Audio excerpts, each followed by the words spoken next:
You know, if not, I can't believe I'm saying this, if not for the Wesley scenes, the Wesley and Picard scenes in the shuttle, this episode would be a lamentation. The rest of this episode is, in my opinion, awful. There's nothing good or satisfactory or enjoyable or fun or anything, and it's not even that kind of, so bad it's good, something that's fun to make fun of. No, it's so bad it's bad. I may be ousting myself with that opinion, and as ever, I do enjoy hearing other people's opinions, even when they disagree with mine. In fact, especially when they disagree with mine. But good God. Let's talk about the bad side of the episode first. It may or may not surprise you to learn, I think I mentioned this back during the Icarus Factor, that the writer involved in this episode is actually the same guy who worked on the Icarus Factor, same duo. And it shows. There's a lot of really awkward, weird dialogue that deliberately sets up plot holes and then reinforces how wrong they are. It's very strange. But I do want to give credit to the directing. This is actually especially true when it comes to the Wes and Picard stuff. This is Les Landau. Now, this is not actually the first thing he's done for TNG, or for Star Trek in general. He's been kind of working his way up the ranks, usually as an assistant or a second unit director. But here, he's actually, taking the full director's chair. Again, not his first gig, but it's probably the first thing of his that I really noticed. He'll be doing a lot of really good episodes in the future. He's not quite up to the level of, say, David Livingston, in my opinion, but he is a very good director, and so I just wanted to compliment that one aspect of the episode. So, there's the Pakleds. Why is the comm open just a weird amount of times? Like, there's whole scenes where they're just on the bridge watching Geordi work on the Pakled ship, and the comm's just open.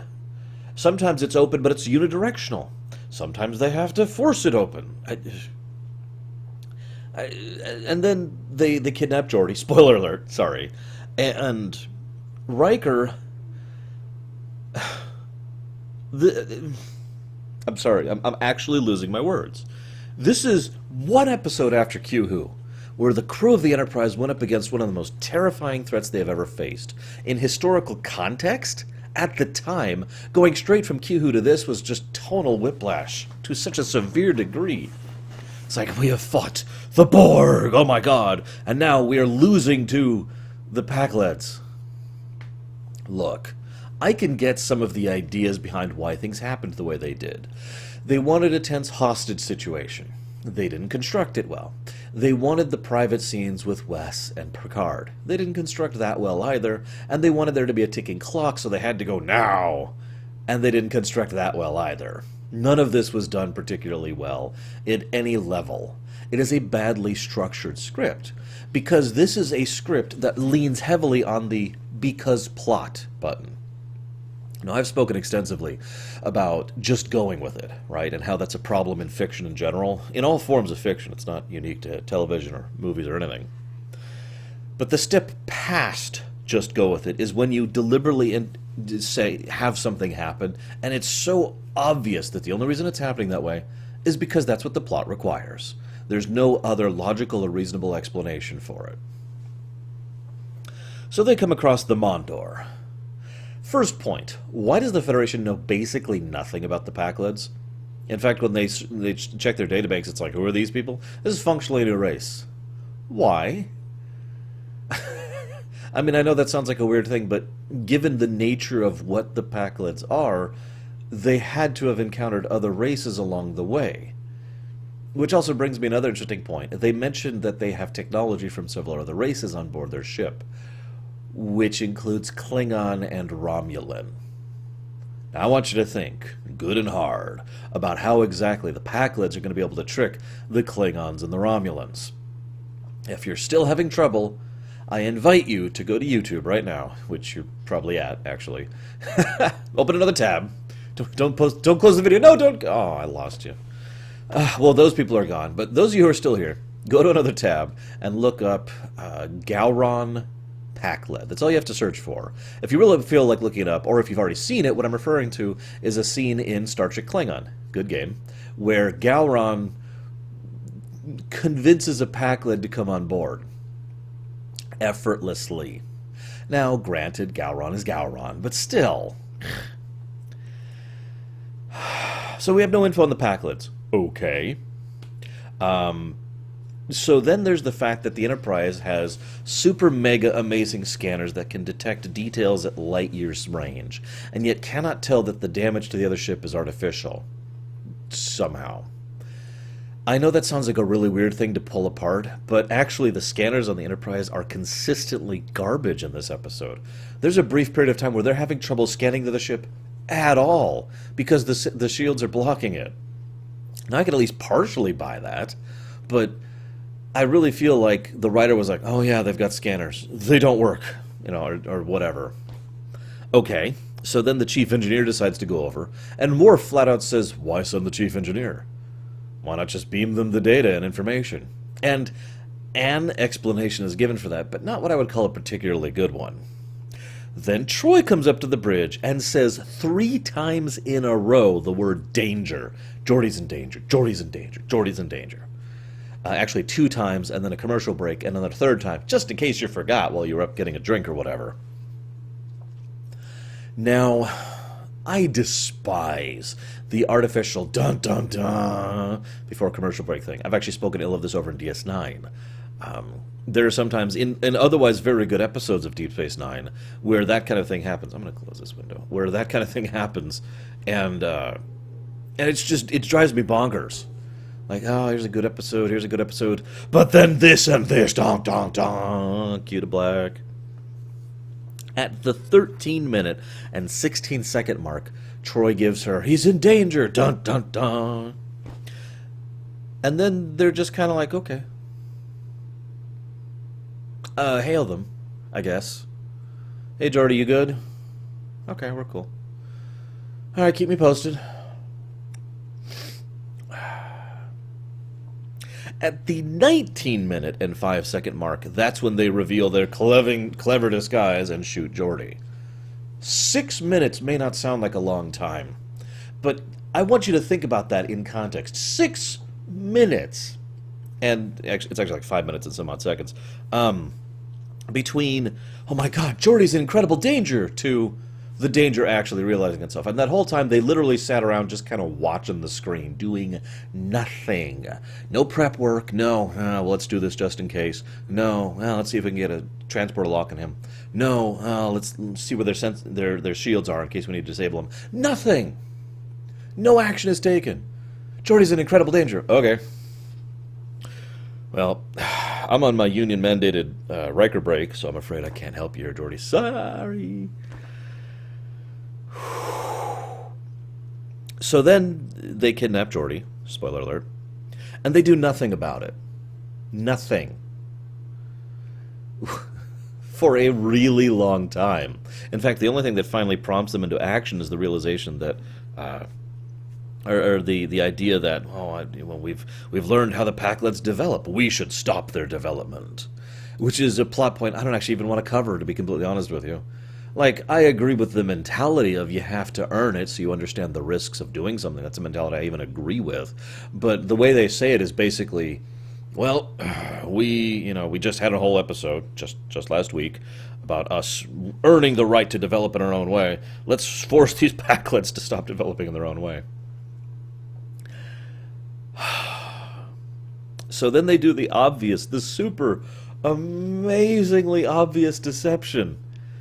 It's so obvious, I can't believe Riker didn't literally say out loud, wink, wink, nudge, nudge, right?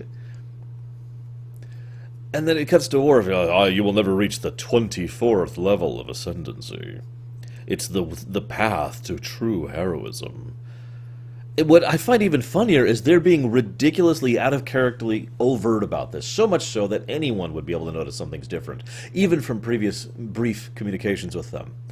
Geordi, who knows these people, takes like a solid minute to catch on. Like, oh, right, yeah, you're trying to trick them.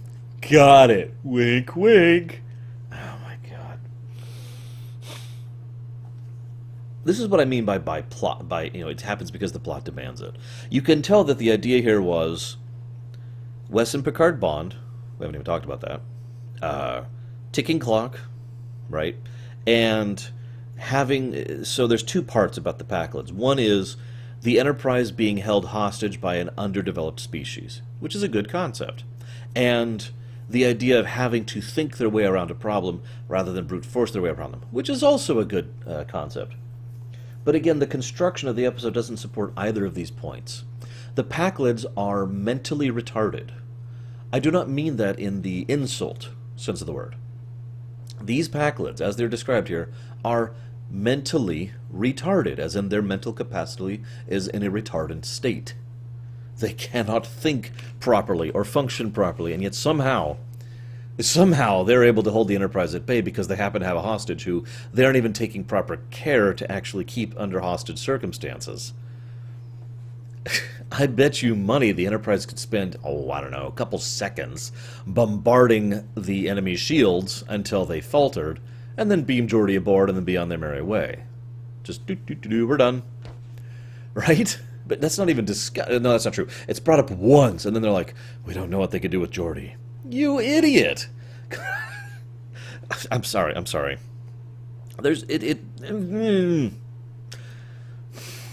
heard the argument before from Star Trek fans that a Pakled wrote this episode, and it's hard to disagree with it, because what generally happens throughout the whole episode is people will bring up a point, and then that point will not be answered, like a plot point or a plot hole, and then they'll just be like, whatever. Which brings me to the biggest plot hole, and this one bothers me more than anything else. Hang on, I need to get my reference guide here, which is right here. I've already got it open to the page. Now, smarter people than me have already done the specific math on this, which is why I'm sharing this with you. A lot of the episode hinges on this fact, which is why this is so egregious to me. Picard and Wesley are taking a shuttle to a starbase. Okay, I'm fine with that.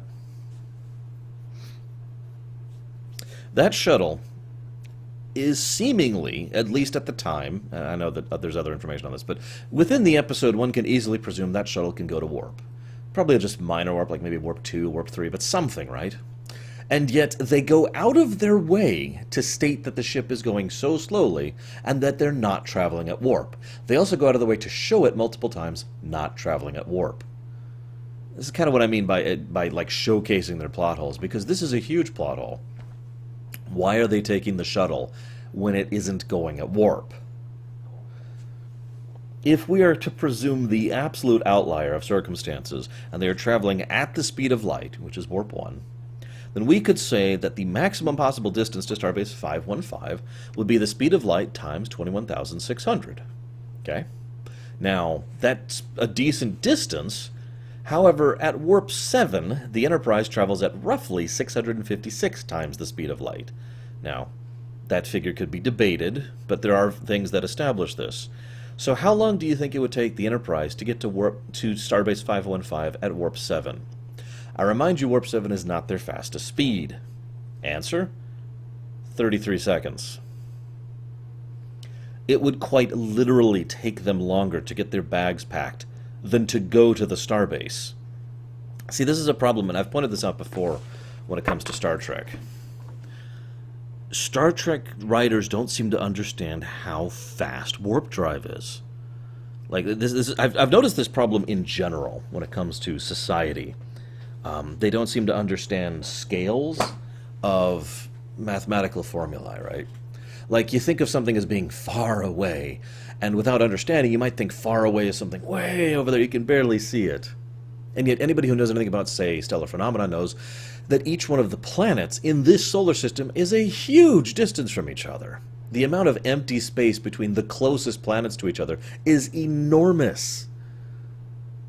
I mean, I know that's real life, and we don't need so much believability, but my point being, that kind of concept, that understanding of the scope of that, is what a lot of writers seem to be lacking. It is Doctor Who syndrome. I call it that for a reason. So, warp drive is multiplicative factors. God, I'm screwing up my words here because of how stupid this episode is. Faster than anything else. It is ludicrously fast. That's the whole point. It has to be in order to make interstellar travel so normal. In order to be able to get from star system A to B within minutes or hours, you need to be going that fast because that distance is huge. That's why warp drive was made that fast. That's why warp drive has slowly gotten faster throughout the series, too, to broaden out the ordinary zone, right? There's a reason why the original series was so much smaller and so much closer to Earth and within the range they could reach, because they could only go a much slower warp speed. This all makes sense. But then you have episodes like this one. It's like, okay, we need to send the shuttle over. What's stupid is all of this could be fixed by putting a warp drive on the shuttle. Bam! Problem fixed. Then it took them 6 hours to get there at warp. Now that is still a much shorter distance because of that whole warp thing I mentioned. Warp 2, let's say, or maybe even warp 5, is much slower than warp 8, for example, because it's one of these kind of scales, right? Zhunk. So that means the Enterprise could still get there much quicker than 6 hours, which again begs the question of why they don't take the Enterprise over and drop them off. And you can see why this is a because plot problem, because they wanted the private scenes between Wesley and Picard. So they put him on a shuttle, and they gave really stupid reasons for it. Wouldn't it have been easier? Because I like to give answers rather than just criticize. I like to critique rather than just criticize. Wouldn't it have been easier to have the conversation basically taking place over the course of a couple hours on the starbase? Right? Have the Enterprise jaunt over, drop them off. Wesley's going there for such and such. Picard has grudgingly agreed to go. And they're both waiting. They have their scenes together.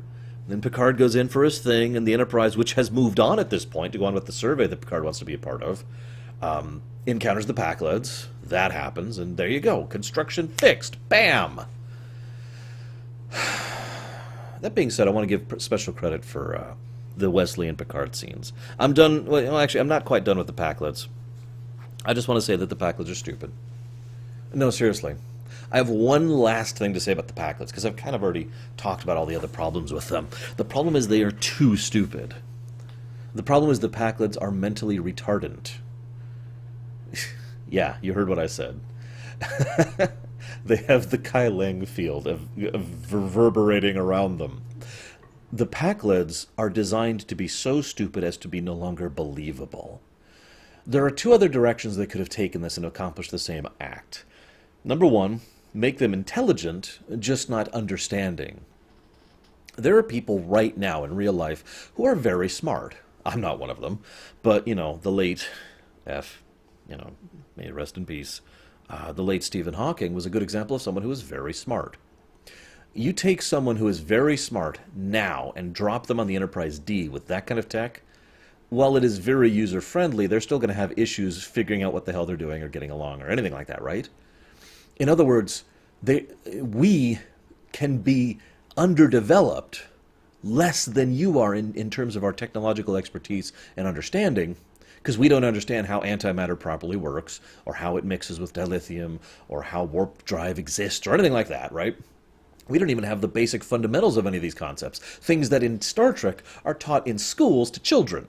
We don't know that. But that doesn't make us stupid. You could still present an underdeveloped race without making them legitimately stupid. The other way you could do it is the obvious one, obfuscation. People who are pretending to be stupid and actually aren't. But no, the Pakleds are the Pakleds. I've heard a fan theory I wanted to share with you really quick, that the Pakleds aren't stupid, but that these Pakleds are. That this is one particular group of incredibly stupid Pakleds who are just, and they're the only ones who do this particular type of marauding to advance their technology thing. And all the other Pakleds are just cool. They're just whatever. I mean, we see Pakleds as regular background creatures on Deep Space Nine. We already have by this point, if you're following with me, as of Season 2 several times. I kind of like that theory, because it means these guys are not only outliers, it's more or less literally the short bus of the Pakleds. Anyways. So I talked about the shuttle.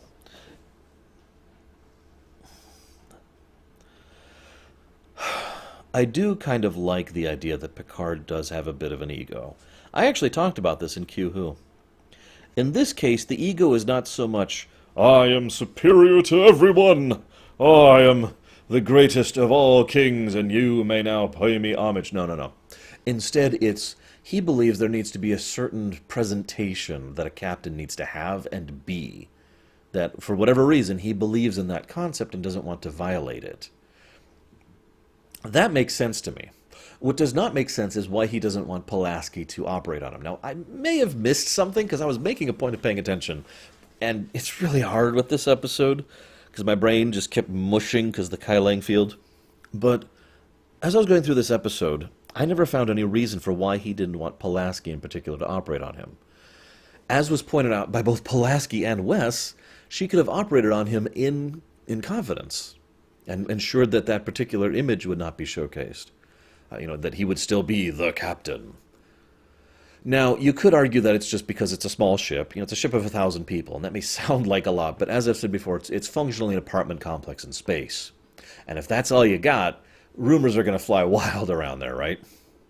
You see Bob go over to Bobina's house and stay there for a few hours. Rumors are going to start circling, right? That's just social nature. But it still doesn't quite make sense since that's never the stated reason.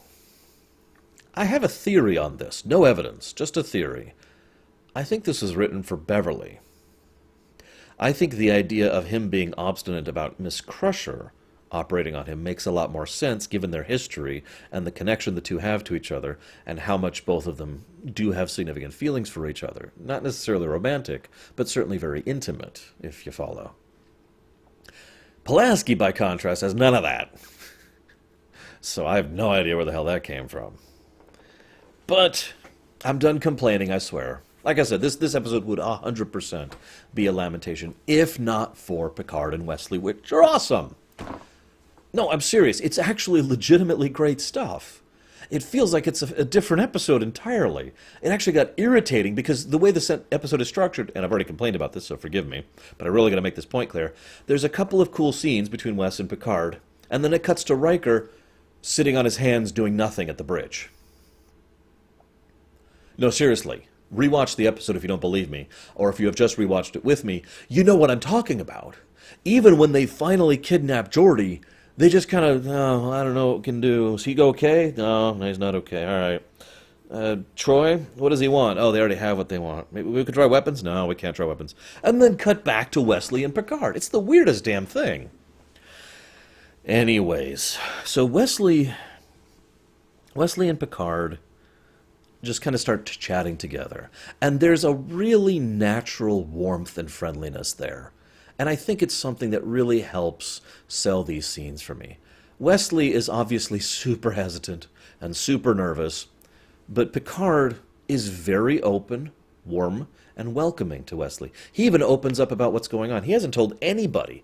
In fact, if you remember, Riker was on the verge of investigating what was wrong with Picard when they got called away to the Pakled things. But he easily and effortlessly opens up to Wesley about what's going on. Because there's that little bit of connection, that trust there. Wesley actually has a statement later that Picard would have made a good father, and I actually agree with that. Well, he would have been strict and disciplined. I don't think those are necessarily negative quantities when tempered with moderation, warmth, and love. I've said it before and I'll say it again. Picard has a very fatherly approach to command. And honestly, this is probably one of the best early scenes in all of TNG that really showcases that. The way he approaches Wesley is very precise. He's open, he admits the heart issue. Wesley confronts him about not liking kids, and you can kind of see Wes is like pushing a little bit here because he's been opened up. Like he's relaxing a bit, so he's opening up a little bit about it. But then Picard goes back, leaves the front area to go back and relax back in the lounge area, which you might think is kind of him pushing Wesley away. And yet the way he does it is in such a way that doesn't discourage further interaction. Instead, what Picard is doing is basically saying, you hit a nerve, give me a minute. But Picard doesn't say that because that's not Picard's style. Picard then takes a minute, and the next time we go back, he has chilled out a bit, puts down his book and says, you want some sandwiches? Simple social interaction across eating. One of the most fundamental human things that exists is social eating. I'm dead serious. I'll admit that can be debated. competition is up there as well, obviously. But in my opinion, social eating, specifically eating in a group, eating with, sharing food, taking food, offering food and giving it, is one of the most fundamentally human things that exist. It's one of the reasons why I use food so often as an analogy, because it is one of the core human principles that pretty much no matter where you are, you could probably understand to some extent or another. Because you eat. Whoever you are, you eat. So, Picard offers food. Have some sandwiches. And then he so calmly, like Wesley, you can tell Wesley has just been in quiet for like the last hour or two as he's been like, oh God, I pushed a little bit too hard. Picard thus giving him a reason to relax a bit. And he says, were you always so disciplined? And there's something about that statement that is wonderfully demonstrative of how Wesley feels Picard is. Like it or not, Wesley has a tremendous amount of hero worship to Picard. Whether that's good or bad, or like should or shouldn't be, is up to a matter of opinion. But Wesley looks up to Picard as if Picard is the ideal. That's what he wants to be. Kind of like a father figure. And so the way he says that, are you always so disciplined? You could tell there's just a little bit of that awe there, that I want to be that disciplined. And thus Picard, being a good father figure, admits fully and freely, no, I did not start this way. I grew into this. And he decides to share a wonderful story about him making a huge mistake that nearly cost him his life. And the way Patrick Stewart tells this story is perfect. It really is. It is just the right amount of reverence for the event, wisdom that he gained from the event, and just a little bit of flippancy, so he doesn't overstate it. It's not like, and then verily I... No. He tells it in a very human manner. And I love his performance here. And of course, this leads into what is, in my opinion, one of the best Star Trek episodes ever made. We'll get there much later. But what's perfect about that is he talks about the stab. Now, I've done some looking into this. Near as I can tell, this was not intended at all. But he talks about the stab and him looking down and laughing about it.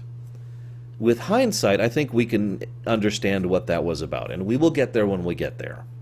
But at the time, here, in this episode, it still makes sense that he'd laugh, because his brain is basically being flooded with chemicals to deal with the fact that there's a giant rod going through his chest. And he's coping with that, right? And I love that they were able to take this tiny little bit of character development for Picard and go somewhere with it. But it's also still good here. In addition to the great dynamic between the two, we learn more about Picard as a person. Imagine Picard for a second. All of that intellect, all of that drive, all of that ambition, all of that career focus. Now remove all of the humility from it. And that's what he's talking about. That makes perfect sense. Hell, Kirk went through a similar thing. Incredibly skilled, incredibly intelligent, way ahead of the rest of his team. And an arrogant snot until he finally tempered that down with wisdom and experience. Seeing this slice of Picard makes him so much more human. It would have been easy for the creators of Star Trek to just make Picard the Übermensch. I know that's not the correct term, but you know what I mean, right? To make him the ideal human. I was born great, I was raised great, and I am great. And often fiction does that. It makes someone who is just always good, and thus never actually develops. Instead, Picard started a lot like we are. Probably smarter, probably more driven. Maybe not more driven than me. I'm extremely ambitious, despite my low standing.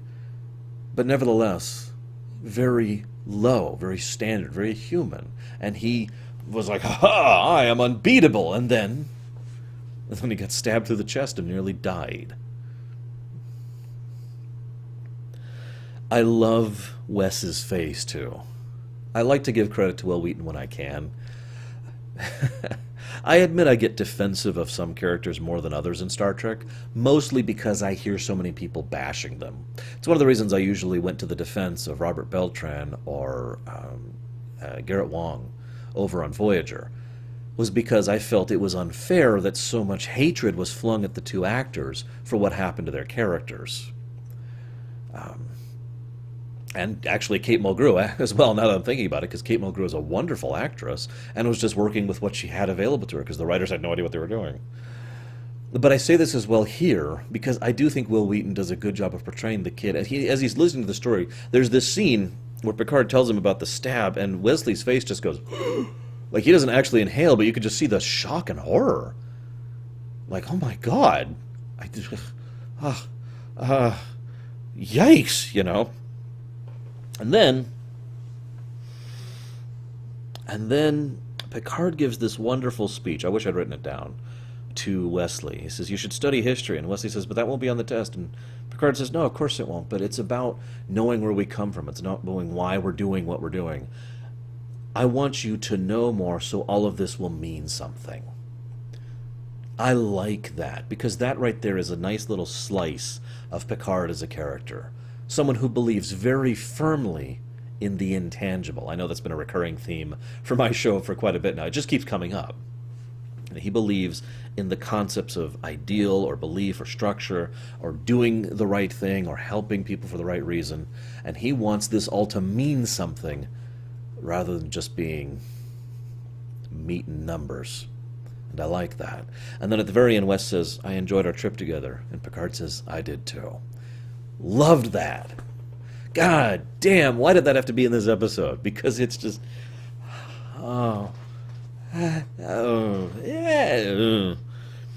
And of course, at the 28-minute and 40-second mark, that plot ends. They're there. Wesley does his thing. Picard goes to start the ticking clock, because that's his only function there.